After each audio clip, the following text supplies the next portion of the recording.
Alright guys, as promised, I'm back.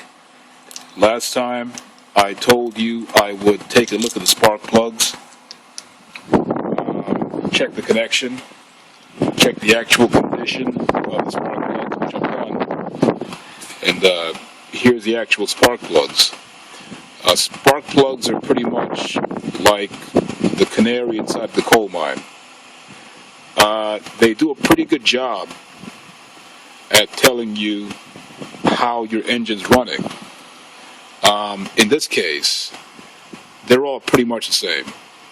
There's nothing on these spark plugs that would indicate any kind of a blown head gasket, which would affect your compression. There's nothing here which would indicate any kind of worn out rings, which would also affect your compression. The spark plugs look all pretty regular. So my next step was to check within the engine itself. So what I've done is disconnected the exhaust manifold and the intake manifold. Alright, took that all off.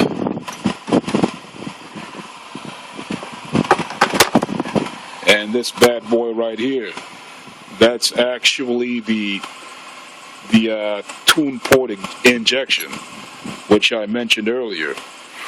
That's what injects the fuel into the intake manifold, which feeds the cylinders.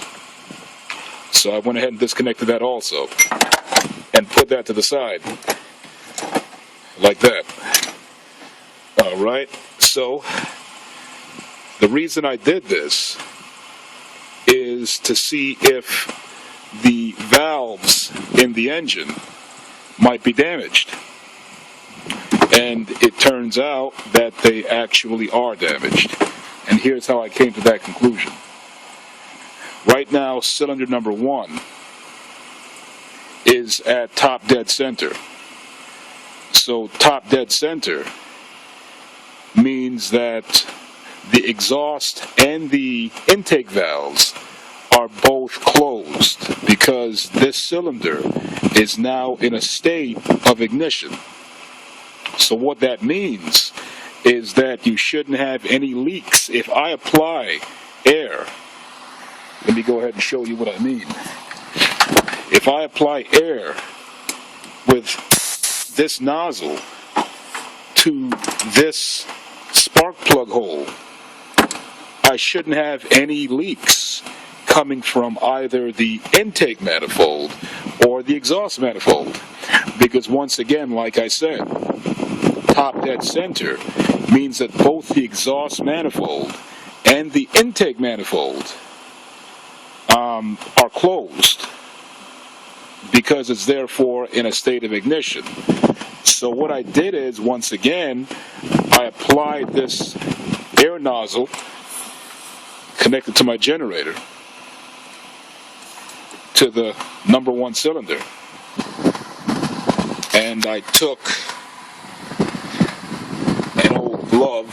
Where did I put that glove now?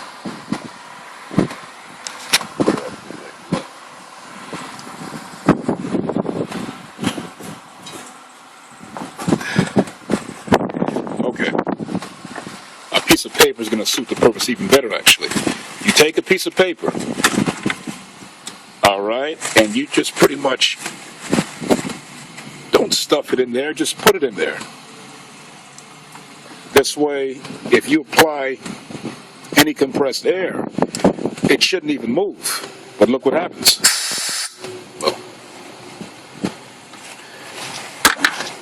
Well,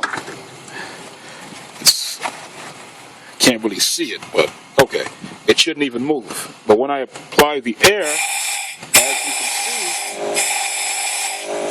as you can see, it's got a definite vacuum leak. So these Geo Metros are infamous for having what's called a burnt valve, a burnt exhaust valve. A burnt exhaust valve is when the